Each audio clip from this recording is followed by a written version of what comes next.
नमस्कार दोस्तों। अक्सर आपने देखा होगा कि किसी की अचानक डेथ हो गई या कोई लंबे समय से बीमार चल रहा है तो उसकी डेथ हो गई। आज हम ऐसी डेथ को देखेंगे जिसे सदियों तक याद रखा जाएगा। और ऐसी डेथ अगर आप उस आदमी की जगह खुद को रख के देखते हो तो यकीन मानिए आपके रोंगटे खड़े हो जाएंगे। आज मैं एक ऐसे ही आदमी की बात करने वाला हूँ जिसे the most radio active man के नाम से भी जाना जाता है।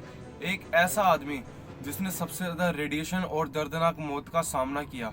हिरोशिमा और नागासाकी में जो एटॉमिक बॉम्ब गिरा था उससे इतने रेडिएशन नहीं निकले थे जितने रेडिएशन का उस आदमी ने सामना किया। आप सोच। यह कहानी टोकाईमुरा पावर प्लांट में काम करने वाले 35 साल के हिसाची औची की है। बेसिकली ये पावर प्लांट यूरेनियम से इलेक्ट्रिसिटी बनाने का काम करता था। बात है 28 सितंबर 1999 की। सब कुछ नॉर्मल चल रहा था। हिसाची औची के साथ दो लोग और काम कर रहे थे। एक का नाम था योको कावा और तीसरे का नाम था शिनोहारा। इलेक्ट्रिसिटी बनाने के लिए यूरेनियम को एक कंटेनर में डाल रहे थे। पावर प्लांट वैसे ही 2 से 3 दिन पीछे चल रहा था तो उन्होंने 5% की जगह 18% यूरेनियम कंटेनर में डाल दिया ताकि ज़्यादा से ज़्यादा बिजली का उत्पादन कर सकें। उन्हें क्या पता था कि उनकी ये गलती एक बड़े हादसे में बदलने वाली है। पहले से 3 से 4 गुना ज्यादा यूरेनियम उन्होंने डाला, ये तो पहली गलती थी। और दूसरी गलती ये थी कि उन्होंने लापरवाही करी थी। मोस्ट रिएक्टिव यूरेनियम को वो बाल्टी से कंटेनर में डाल रहे थे, ऐसी बाल्टी जिसमें हम कपड़े धोते हैं, उस रिएक्टिव यूरेनियम को वो कंटेनर में डाल रहे थे। हिसाची औची कंटेनर में यूरेनियम डाल रहा था और यूरेनियम के कंटेनर में डालते ही ब्लू गैस के फॉर्म में खतरनाक रेडिएशन निकलने लगी। इस रेडिएशन ने तीनों को चपेट में ले लिया। हिसाची औची कंटेनर के सबसे ज्यादा पास था, इसलिए रेडिएशन का सबसे ज्यादा सामना हिसाची ने ही किया। रेडिएशन की चपेट में आते ही तीनों को अचानक उल्टी होने लगी और ऐसा लग रहा था कि मानो उनके शरीर में किसी ने आग लगा दी हो। तीनों हॉस्पिटल जाते हैं और 1-2 दिन बाद उनकी स्किन लाल हो जाती है। ऑन द स्पॉट योकोकावा और शिनोहारा, जो हिसाची औची को छोड़ के 2 वर्कर और काम कर रहे थे, उनकी डेथ हो जाती है। लेकिन हिसाची औची इस हादसे में बच जाता है।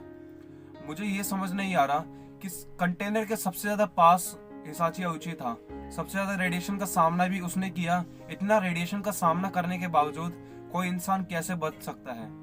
शायद भगवान को कुछ और ही मंजूर था। हिसाची औची की अब दर्दनाक कहानी स्टार्ट होती है। आने वाले 83 दिन उसके लिए नरक से भी बदतर होने वाले थे। किसी ने सोचा भी नहीं होगा कि आने वाले दिनों में वो कैसा दर्द झेलेगा। आपको पता होगा कि हमारी बॉडी में लाखों करोड़ों सेल बनते हैं, नए सेल बनते हैं, और हर सेकंड, हर मिनट, हर दिन लाखों करोड़ों सेल मरते भी हैं। लेकिन हिसाची औजी के केस में कुछ अलग था।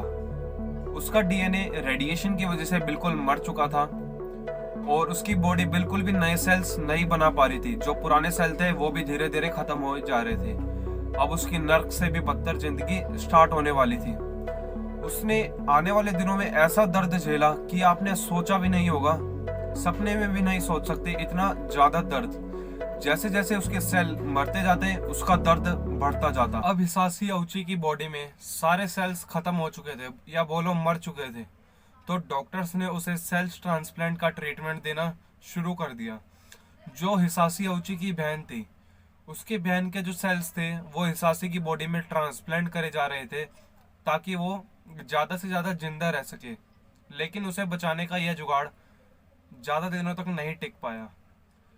उसकी हालत आप यकीन नहीं करोगे, उसकी हालत ऐसी हो चुकी थी, अगर उसकी बॉडी में से टेप निकालते, जो डॉक्टर टेप होती है वो निकालते, तो उसके साथ ही उसके मांस का टुकड़ा भी टेप के साथ निकल जाता। आप सोच सकते हो कितनी उसकी दर्दनाक हालत हुई होगी, कितना दर्द उसे हो रहा होगा। उसकी हालत बद से भी बदतर हो चुकी थी। उसकी जो बॉडी थी उसमें से हर रोज 1 लीटर फ्लूइड निकलता था। लेकिन मौत का तांडव अभी शुरू ही हुआ था। अभी तो उसे बहुत सारा दर्द देखना था। 10 से 15 दिन बाद अब उसकी बॉडी में से 1 लीटर की जगह 10 लीटर फ्लूइड निकलने लगा। आप सोच सकते हो उसकी दर्द से क्या हालत हो रही होगी। अगर आप सोच के देखो, डॉक्टर उसके इंजेक्शन लगाते किसी भी बॉडी पार्ट में तो उसके बॉडी के छेद में से वो सारा लिक्विड निकल जाता, सारी दवाई निकल जाती। उसकी बॉडी बिल्कुल फ्लूइड कैरिंग कैपेसिटी खो चुकी थी। अब उसकी बॉडी अपने अंदर बिल्कुल भी फ्लूइड नहीं रख सकती थी। अब जितना ज़्यादा फ्लूइड उसकी बॉडी से निकलता, उससे भी ज़्यादा फ्लूइड डॉक्टर्स उसकी बॉडी में डालते ताकि वो जिंदा रह सके। जाहिर सी बात है उसे इतने दर्द में बिल्कुल नींद नहीं आती होगी, तो डॉक्टर्स उसे भारी मात्रा में दवाइयाँ देकर सुला दिया करते थे ताकि वो चैन की नींद सो सके। आप यकीन नहीं करेंगे, जब वो सोता था तो उसकी आंखों से खून के आंसू निकलते थे, पूरा बेड खून से लथपथ हो जाया करता था। अब उसे सांस लेने में भी दिक्कत हो रही थी क्योंकि धीरे धीरे उसके सारे ऑर्गन खराब होए जा रहे थे। लेकिन 2 महीने बाद उसे इस दर्द और नर्क से छुटकारा मिल ही जाता है। कहानी अभी खत्म नहीं हुई है। डॉक्टर्स के रूप में दानवों ने उसे फिर इलेक्ट्रिक शॉक दिया और 2 से 3 बार इलेक्ट्रिक शॉक देने पर उसकी धड़कनें फिर स्टार्ट हो गई। अब लगभग उसके सारे ऑर्गन्स खराब हो चुके थे और उसका दर्द बढ़ चुका था। जितना दर्द वो पहले झेल रहा था उससे भी ज्यादा दर्द अब उसका बढ़ चुका था। आप सोच के देखिए, इतने ज्यादा दर्द में उसके लिए हर एक सेकंड, हर एक मिनट एक एक दिन के बराबर गुजर रहा होगा। अब मैं आपको हिसाशी की एक्सीडेंट से पहले की फ़ोटो और एक्सीडेंट के बाद की फ़ोटो दिखाऊंगा। दोनों में आप अंतर देखना कितना है। यह जो फ़ोटो है हिसाशी के दुर्घटना से पहले की है और अब हिसाशी की आप हालत देखिए, इसकी हालत कितनी बुरी हो चुकी है। अब ऐसा लग रहा था कि किसी ने जानवर की तरह उसके शरीर पे से चमड़ी निकाल दी है, लेकिन फिर भी वो जिंदा था।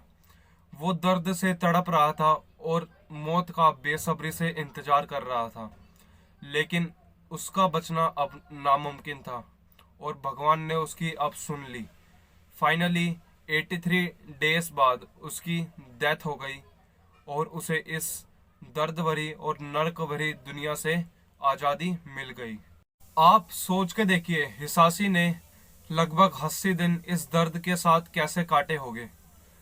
शायद हिसाशी आज हमारे बीच में होते अगर उन्होंने यूरेनियम की मात्रा नहीं बढ़ाई होती। मुझे ये समझ नहीं आ रहा कि डॉक्टर्स को पहले पता लग गया था कि इसकी बहुत बुरी हालत हो चुकी है, इसे नहीं बचाया जा सकता, तो डॉक्टर्स ने उसे तब ही क्यों नहीं मार दिया। चलो इस बार तो नहीं मारा, लेकिन नेचुरली हिसाशी की डेथ आ चुकी थी और फिर उसे इलेक्ट्रिक शॉक क्यों दिया गया और उसे वापस जिंदा क्यों करा गया। आज भी ये राज है कि डॉक्टर्स और जापानीज गवर्नमेंट हिसाशी को जिंदा क्यों रखना चाहती थी।